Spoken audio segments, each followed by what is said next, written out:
gente tem um panorama em relação a candidatos, se esse candidato não for o Bolsonaro, que é um pouco curioso, porque surgem alguns nomes pitorescos aí, que é bem típico da extrema-direita, né? Mas surge o Gustavo Lima, surge ainda o Pablo Marçal, que embora algumas pessoas pensem que não, eu tenho acompanhado as redes dele diariamente e ele está fazendo campanha para presidente, nas redes, sem televisão, sem nada, o que eu acho que já poderia ter sido estancado, mas enfim.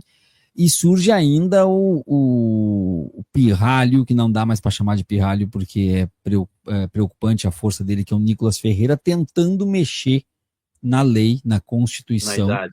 né, na idade, para poder concorrer.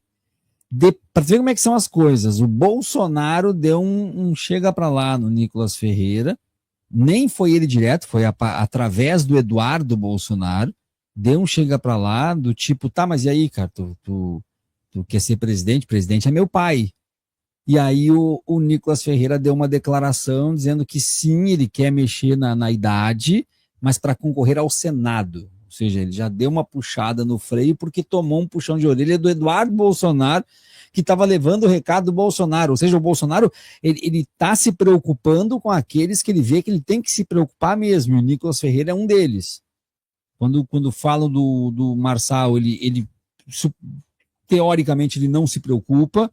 O Gustavo Lima ele diz que ele quer que seja senador também. O Tarcísio ele diz que é um bom gestor, mas que ninguém conhece Tarcísio fora de São Paulo. Então ele tenta sim preservar essa cadeira cativa para ele. Agora, a pergunta que fica, Moisés, é: ele acredita, ou eles, o grupo dele, acreditam que seja possível, de fato, ele ser absolvido e ainda ter a elegibilidade reconquistada? Ou não acreditam, mas estão tentando fazer uma pressão? O que tu acha, meu caro? Eu acho que o esforço todo é para que os outros acreditem que eles acreditam. Não é isso? É É uma assim que boa. funciona, né? Essa é uma Ele boa. tem que transmitir essa certeza de que ele pode escapar. E aí nós aqui, eu e tu, estamos conversando sobre isso, as pessoas estão conversando sobre a possibilidade de o Bolsonaro escapar. Claro que não vai escapar. Porque se o Bolsonaro escapar, Viaro, aí escapa tudo. Aí não tem mais controle. Agora, por exemplo, teve toda essa conversa da história que tu fizesse aquele balanço, né? Aquele cenário terrível, tu dissesse que é o horror de fevereiro ali, Ah, a o primeira pior desse semana. balanço do início da semana, que é uma coisa que já vem de semana passada, muita coisa, né? Uhum. Tu pega aí o pior disso aí, como evento recente, essa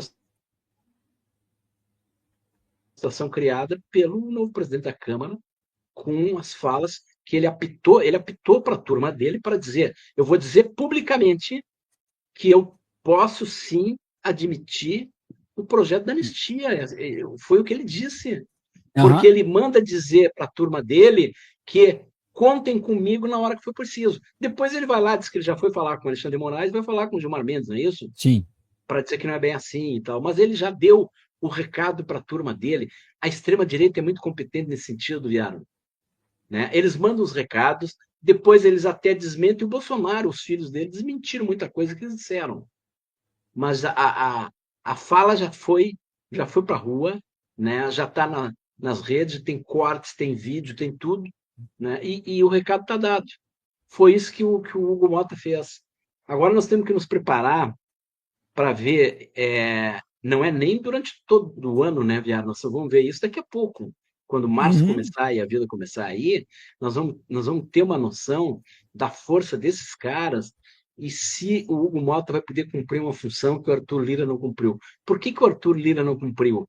Né? Eu vou dizer outra coisa que também não é novidade nenhuma. O Arthur Lira era um cara que enfrentava, pelo menos, parece, 3 casos no Supremo, te lembra? Tinha a Uhum. história do dinheiro, tinha a história dos computadores, aquela dos computadores, tinha um outro caso que eu não me lembro o que era.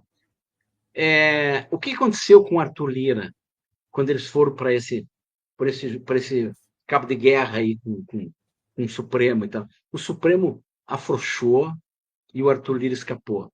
E o Arthur Lira começa a fazer a gestão, a mediação desses conflitos E ele nunca passou dos limites. O Arthur Lira foi um cara que saiu sem passar dos limites. Aí tu diz assim, mano, e esse Hugo Mota não vai passar? O Hugo Mota é proposto do Arthur Lira e pode fazer o que ele não fez. Então, agora, esse ano, Viário, nós podemos ter uma sequência de coisas horrorosas dependendo da performance do Lula, né, do desempenho do Sidônio, de tudo que acontecer agora, da inflação, né, Uhum, uhum. que vai É, acontecer logo no início do ano. Não é dizer, vamos esperar o fim do ano. Não, logo no início do ano nós vamos ter. Aí, porque vem agora, vai vir primeiras denúncias do Gonê, né, do caso do golpe. Então, nós vamos poder medir muita coisa já no início do ano.